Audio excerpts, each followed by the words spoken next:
everything works on that principle of sending and receiving. Like tension, the breath, inner breath, out breath. Yeah, tension, relaxation, and in order to undo a tension, you have to relax it to undo it, and that's exactly how it all works. Every thought you've got in your mind, every idea you've got, came from first an ability to relax yourself, because even in learning, right? If you're tense when you try to learn something, you won't learn it. Right? That's right. That's Have right. you tried trying to learn? That's why children who are living in a tense situation don't do very well at school. Exactly that. And so hypnosis is exactly the same thing. In order to put something inside of somebody, some information or some kind of reaction, learned reaction, you have to be at a very relaxed state in the ability to receive. Inward breath, outward breath. And then there's a bit in the middle, right, which explains what happened to Daly, where you bring the breath in and you hold it there, but you're at 2 points. You're at the receiving and you're at the pushing out. So what you've done, he pushed out his own. That's what you do in self-hypnosis, yeah? You relax yourself and then you recite something to yourself. And then through that kind of hypnosis, you take it back in, if you know what I mean. Yeah? Can't see, blinding the light. Okay, that puts me right off my stroke, that do actually.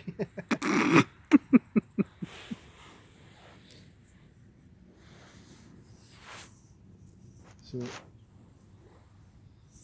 that principle, right, the receiving, the holding, the pushing out, goes through every situation in life, every part of life, yeah? From thought to memory. But how can we fix somebody's mind?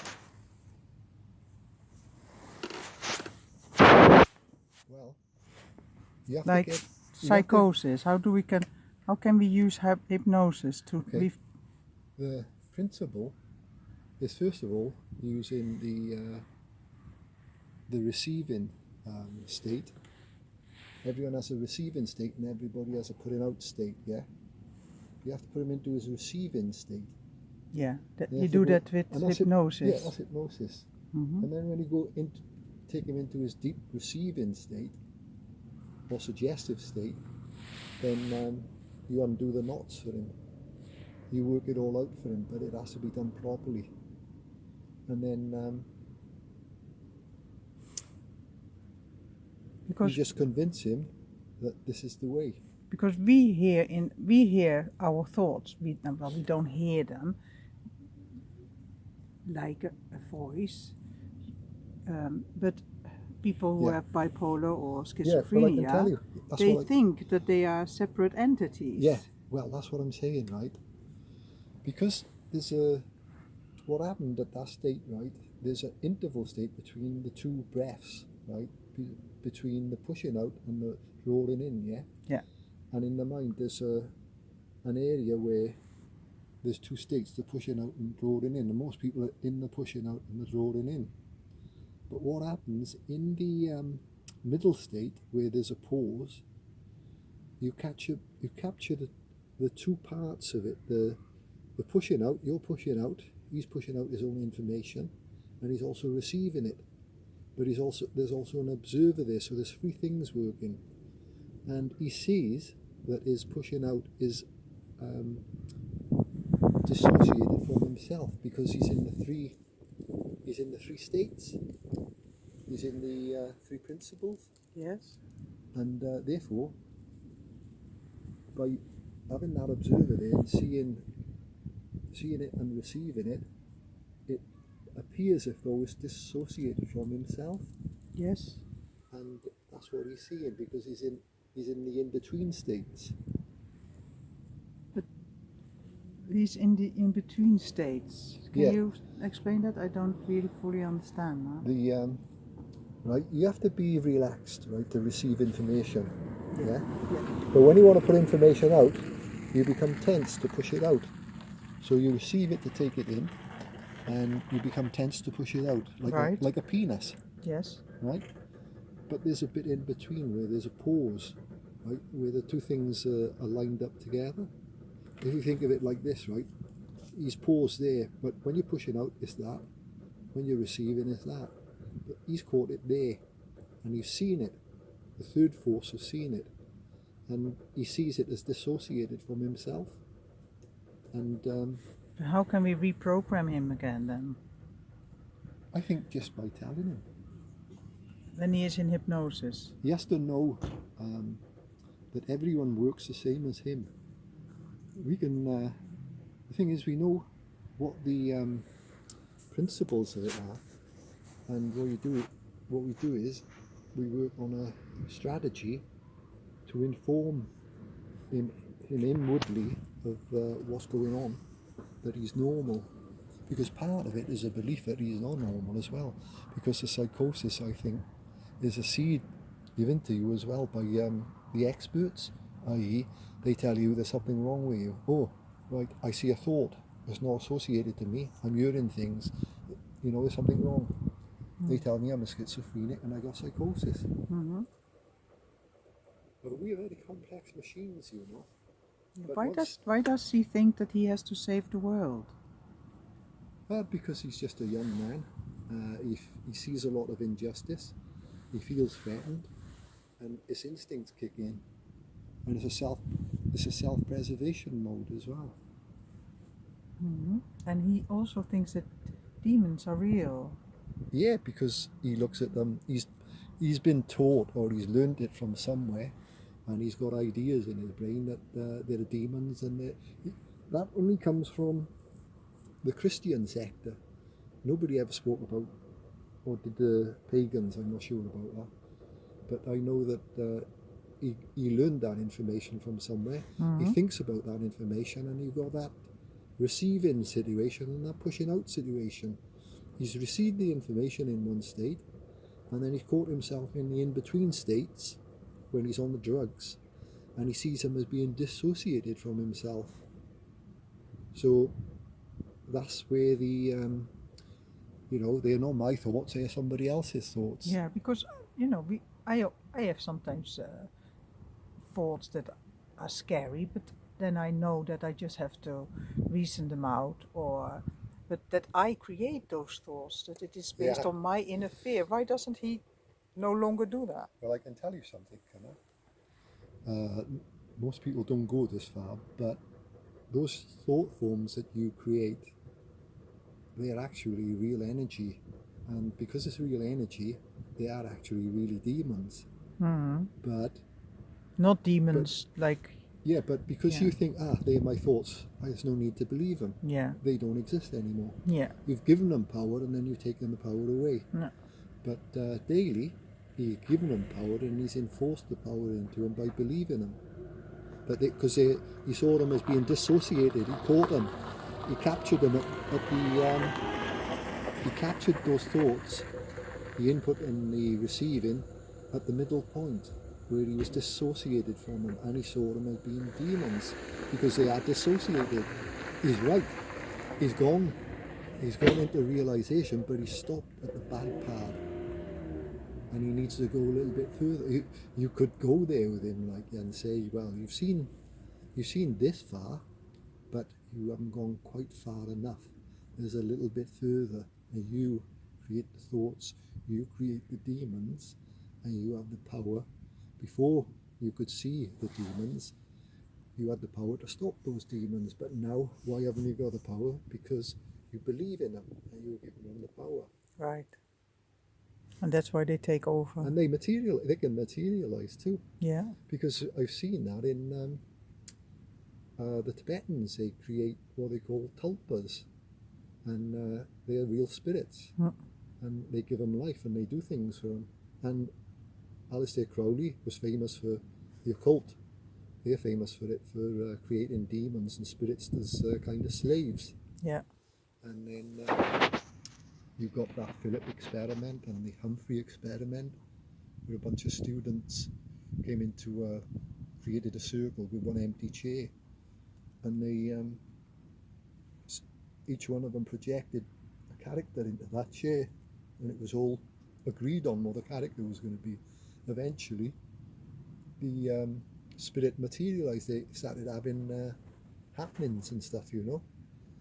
It started really taking on a life form. Apparently, if I remember rightly, it got out of control as well. So do you see what I mean? If you want to talk about this stuff, you've got to go all the way with it really and understand it more. You can't just stop halfway, because then you're stuck. And I think a lot of people do what Daly done. A lot, especially people on drugs. They're all, it's the same story over and over again, Bianca. They keep talking about demons all the time, attacking them. Angelo Marcus, this kid called from America, Macy his name is, and then there's another one. I got about half a dozen of them, and they all talk about freaking demons, and they're all whackheads on weed. So then you look at what Charles Manson done, and how he used to talk to those people, right? This is his voice, yeah? Mm-hmm. And his voice, and you noticed it last night on that guy. Yep. And one of those sects in America. Yeah, it's a vibration. Hypnotic voice they create. Yeah, that's right, because it's a voice, right, that straight away it settles you, yeah, which makes you receptive. You're going to become if I speak in a certain way, you're going to become a receiver, and you can't tense up if I talk in that way. And then if you're on drugs as well, which makes you even more relaxed and receptive, I got complete control over you. Yeah. And that's what Manson done, and that's what I think that most of those cult people probably had that going for them. I don't know about, I think the Nutters might have had it, but I don't know about Osho. I don't think he was like that. I think he had genuine spiritual knowledge, and he made people meditate, yeah, and put them in that certain kind of state for meditation. Yeah. But he didn't have no evil intent. No, but even in his sect or followers, there was draw into people who started ending up having guns and living outside of the law. You will always have those people among us in it. Yeah, separated from the rest, and they become warlike. Yeah, another thing is it's very difficult talking to those people. They truly, utterly believe that they know better, that they know what they are talking about, and everybody who doesn't agree with them is wrong. Yeah. There's one thing I noticed with, it was half a dozen, and it seems to be young men, and a couple of women as well, actually. I can think of a couple of women that's like that as well, actually. Yeah. And one thing, it's a bit like, if I say, right, I just see Venus come out of the water there, right, and she really came out, yeah. Mm-hmm. She's just come out of the water, and we've both seen her together, right? Or it doesn't matter if you saw her, I saw her. And if I think I saw that, right, you're not going to tell me that I didn't see that. And that's what they're basically saying to me. Although they don't say it the way I just put it over. Mm-hmm. But they totally reject everything I say if it doesn't go with what they're saying. They see demons, the demons speak to them, blah, blah, blah, like, you know. So we have to accept that what they're saying, they must be, in a way, witnessing. So why do the psychologists put them in an institution? Because the psychologist says because they don't exist. Yeah, but They they do portray behavior that our society is worried about. Some become destructive, some become aggressive, Yeah, some needs protecting against themselves. So yeah. it's Because the thoughts are demons, and if I have a thought, right, I can say, well, Phil, that's just a thought; it'll go away. yeah, If a if you see a demon materializing, or if a thought is dissociated from you, as in somebody's whispering in your ear, i.e., a demon, then that is something that's real. It's a real object. yeah. I bring something else into it because I have heard voices myself Me too. when I was in a very critical, distressed situation. And there was a calming voice. It was actually a voice. Yeah, And the voice would say, everything will be all right. yeah, No worries. Everything, it calmed me down. yeah, So if those people, for me, it was a positive voice, but for people who are in distress and they have a voice telling them to do harm or I'm going to destroy this world or you have to save this world, that is a very disturbing voice, isn't it? So where did my voice come from, for example? Well, I think personally, I mean, you should put a lot of thought to these kind of answers actually, but I'm going to break that rule here. But I think innately you're, how do you call it, a good soul, and you've been around a long time. And the strongest spirit you have in you is that spirit that comes from a lot of incarnations and wisdom. So it stands above all the other demon thoughts. So you may have a lot of little, how do you say, little demons that you created in this life, but they're only little compared to the eternal life of your soul, and your soul shines through more than anything else. Whereas with other people, the demons are only created from our fears and which is our instincts. And when they come here, they can't overpower the instincts or the thoughts or the demons. Whereas a person who's an old soul, the soul shines through more strongest and is more able to overpower the instinctive nature or the demons. So that's what I think was working for you, because it saw what you needed when you needed it, and it put something in place to put it right for you. It's you at the end of the day. It's my higher self, that Yeah, voice. yeah. Right. The demons are all you too, Yeah. but they are from a base you, Yeah. your instinctive nature, the nature you have to live on this planet with, the fears, and every instinct you have comes base fear. It's about surviving, about not dying. So you have to have fear not to die, unless you can overcome fear or overcome death. But then when you get in touch with your higher nature properly, then you're totally in touch with the idea or the knowledge that you can't die. It's just impossible to die. So you become fearless. When you're fearless, you make big magic happen. No energy can be destroyed. That's right. Yeah. Energy can be destroyed. It can only be transformed.